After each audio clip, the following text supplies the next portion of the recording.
Sorry, my English is not native. I want to share something that happened in a healing soul journey session that I cannot stop thinking about. The person, I will call her Anna, came in carrying a grief that had no name. Her mother had passed. She felt numb, heavy, blocked, nothing dramatic, just the quiet erosion of someone who has been leaking energy for years without knowing where the leak was. She told me that every time she spent time with her family she needed 3 days to recover. Not from fighting. There were no fights, just presence. A phone call with her father would flatten her. A visit with her sister Patricia would leave her empty, and she could not explain why. She had tried therapy. She had tried boundaries. She had tried explaining her feelings. Nothing changed the fact that family contact drained her like an open wound she could not locate. She dropped into trance.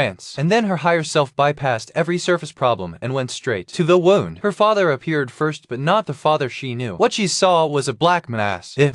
No face, no hands, no voice, just a blob of darkness hanging in space where a person should be. Then her sister Patricia. A dense black shape, no warmth, no recognition, and connecting these shapes to Anna's body. Her chest, her stomach, the back of her neck were cords. Not light cords, not subtle energy. Thick black telephone wires, the old kind, coiled and heavy, and something was flowing through them, away from Anna, into them. She had been feeding them her life force, her vitality, her clarity, draining out through cables she did not even know existed for years, maybe decades, feeding family members who never asked and would never know. I called in angels of light, not with drama, just a simple request, and they came. They did not cut the wires, they did not burn them. They stood around Anna and began pouring crystalline light, the kind that has no temperature, no heat, just clarity, directly into those black cords, and the cords began to dissolve from the inside, not breaking, not snapping. You could watch the black turning gray, then translucent, then gone, like ice holding its shape while water moves through it. The darkness was not being destroyed, it was being returned to what it was before it became heavy. Anna started crying, not from pain, from return. She said she could feel energy flowing back, warmth, life, pieces of herself she had forgotten existed. Then came the part I did not expect. She spoke 2 sentences, not loud, not dramatic, just quiet truth spoken in trance. To the black shape that was Patricia, I love you. To the black shape that was her father, I forgive you. When she said I love you, the air in the room changed. The temperature shifted. Something softened that I cannot explain. When she said I forgive you, I watched her shoulders fall. 30 years of weight just dropped. The forgiveness was never for them. It was the door she needed to walk through. The forgiving was the moment she stopped being the cord. Her higher self showed what remained. The wounds did not disappear. They transformed. Invisible scars now. Still there but no longer bleeding. Yellow and white light woven through the scar tissue. Healed, not erased. I sat there after the session, silent. Those 2 sentences kept repeating in my head. I love you. I forgive you. The simplest words. The hardest door. She had been feeding people with her life force because she believed that was what love cost. And the higher self, in its particular way, did not give her philosophy. It showed her exactly what she was doing. Then it showed her how to stop. I put a meditation in the comments below. Just a quiet practice for anyone who feels heavy around family and cannot name why. No candles, no ceremony. You and your own cords. What I want to know from you, if you have felt this, carrying something that was never yours, where in your body did it live? For Anna it was behind the eyes and in the chest. Where did yours settle?